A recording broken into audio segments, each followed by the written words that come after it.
Hi everyone, I'm Debbie Roberts, owner and financial advisor at Property Apprentice. Join us today for the Week in Review, where I talk about current events for the everyday investor and home buyer. Our topics for this week: first up, from good returns on the 19th of June, Tony Alexander predicts.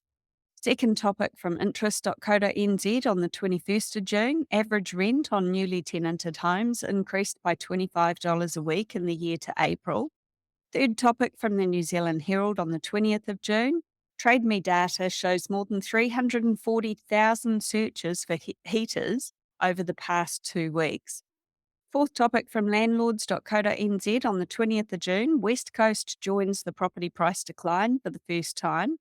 And fifth topic for this week in review, from the New Zealand Herald, 20th of June, the front page podcast, Why Aren't More Kainga Ora tenants evicted over complaints? So, first up for this week in review, from good returns on the 19th of June, Tony Alexander predicts. Economist Tony Alexander, speaking at LFG Group's conference in Christchurch, expressed confidence in the upcoming activation of a large queue of potential home buyers who've been holding off on their purchases. While he believes this may not happen in the current year, he expects a surge of activity in the near future. Alexander also highlighted that interest rates appear to have reached their peak, with no immediate possibility of rate cuts. Additionally, the unexpected surge in net migration, reaching 72,300 people by April, will add pressure to the rental housing market. However, Alexander cautioned that accurate short-term forecasts are challenging, as economists misjudged the impact of the COVID-19 pandemic on house prices. With New Zealand officially entering a recession, Alexander noted that the unique nature of this recession, as jobs continue to grow and job security remains high. Businesses, after laying off staff during the initial lockdown, now struggle to rehire due to labour shortages, leading to a hoarding of labour.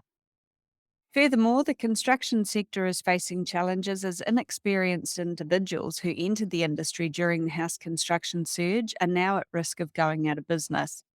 This trend is expected to continue for around 2 years, putting further strain on existing housing stock. Alexander predicts a shift in emphasis from renting to buying houses as prices begin to move.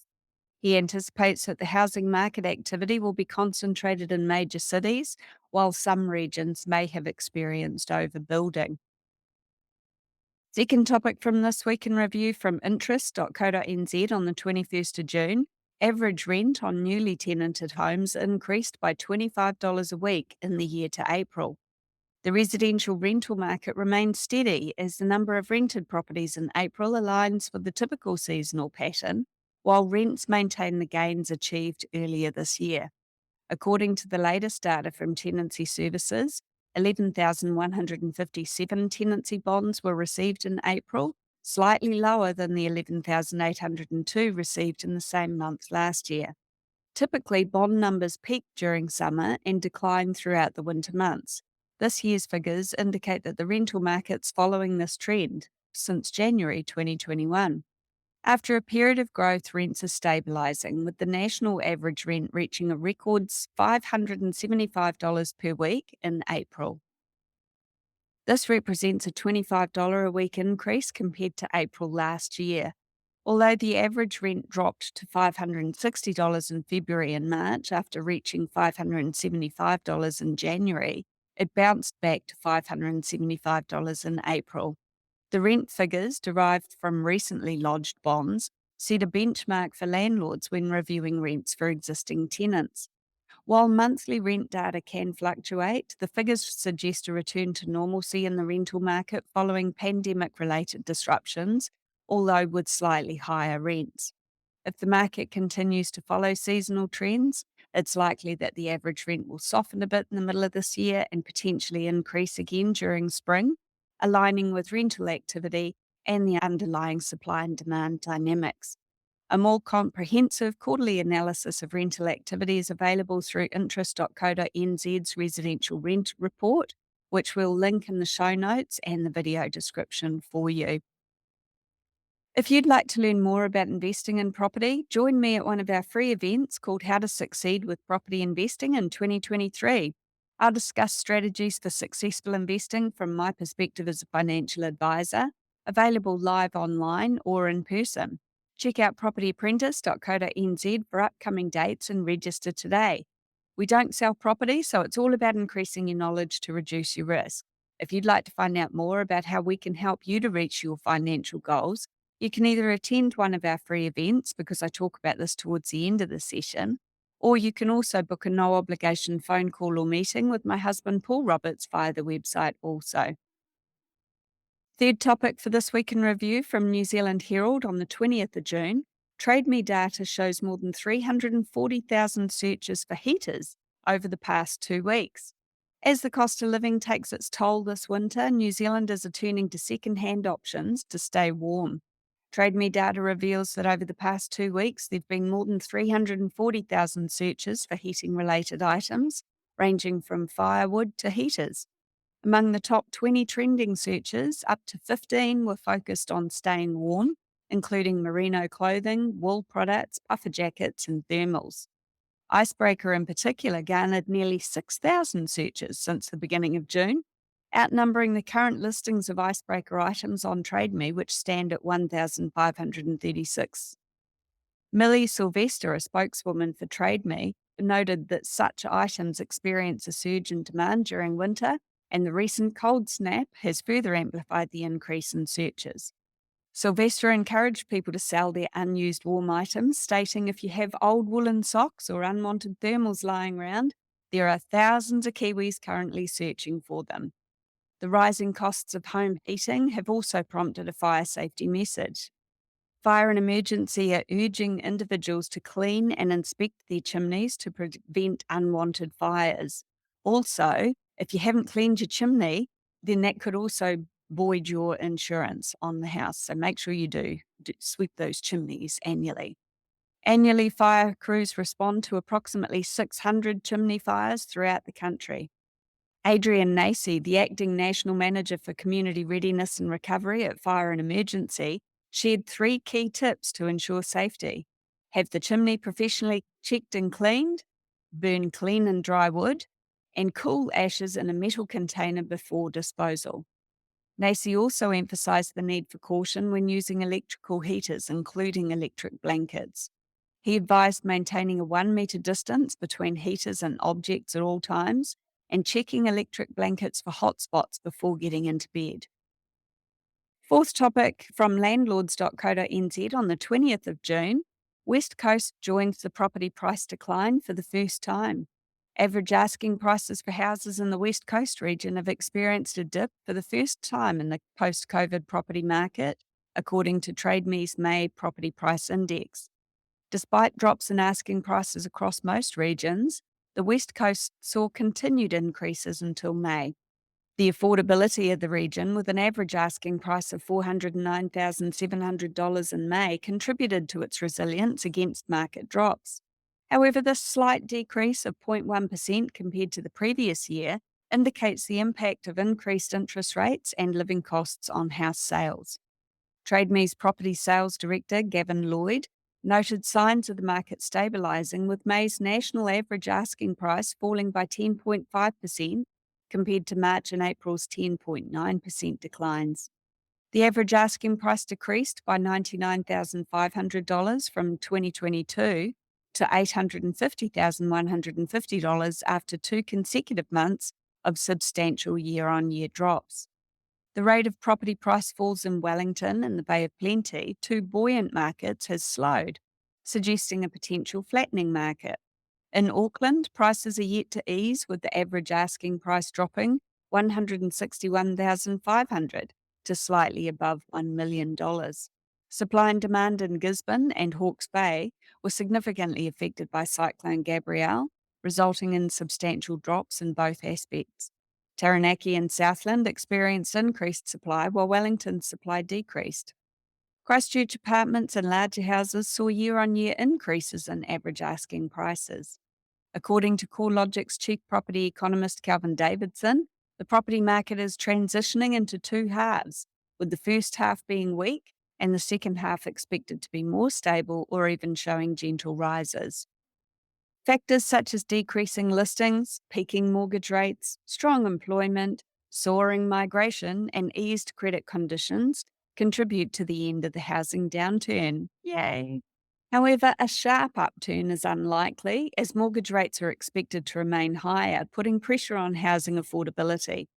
Debt to income ratios, or DTIs, on mortgage lending, which have been indicated by the Reserve Bank of New Zealand that banks need to be ready for the first half of 2024, although they have no plans of implementing those DTI rules at this stage. They could potentially further impact house prices and property portfolios in the long run. Fifth topic for this week in review from the New Zealand Herald on the 20th of June, the front page podcast, Why Aren't More Kainga Ora Tenants Evicted Over Complaints? Kainga Ora is facing renewed criticism after the distressing account of a Hamilton woman enduring disruptive and disrespectful neighbours for years.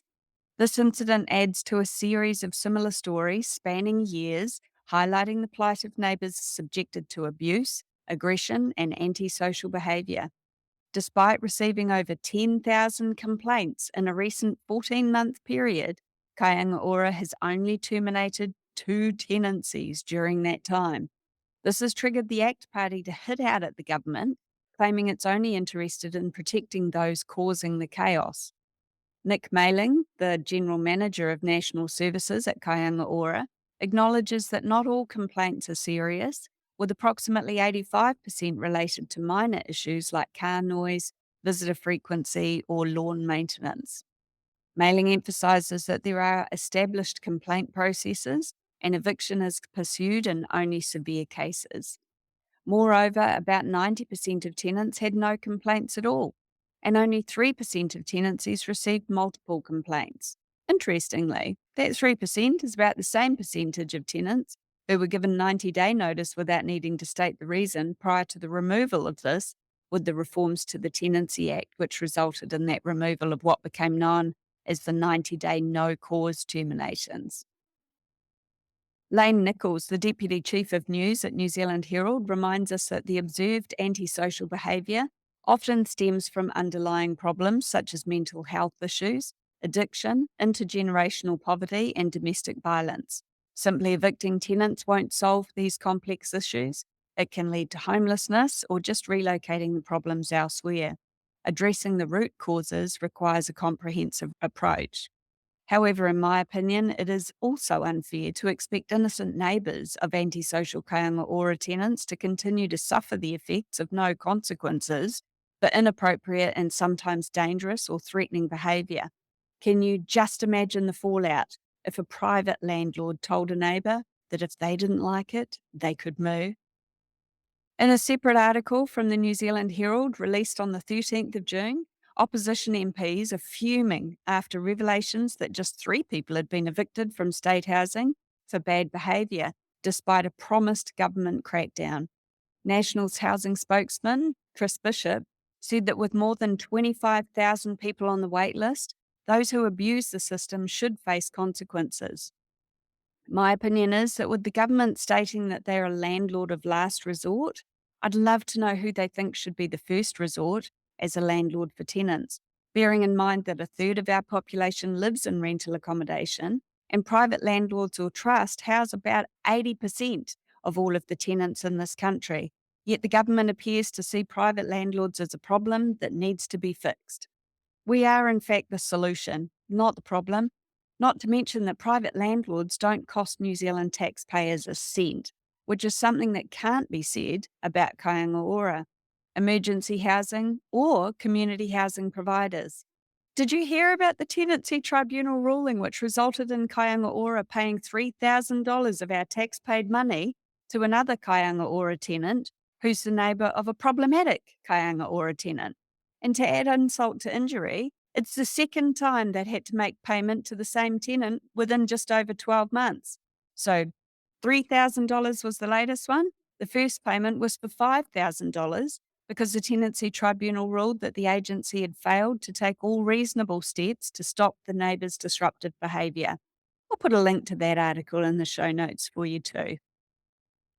Thankfully, by far the majority of landlords and tenants in New Zealand are actually great. Discover how to thrive with property investing by joining me in a free training session. As a licensed financial advisor, I'll share invaluable tips and insights during these live sessions, available both online and in our Auckland office. Whether you're an experienced investor or a first home buyer, this session aims to equip you with knowledge and minimize investment risks.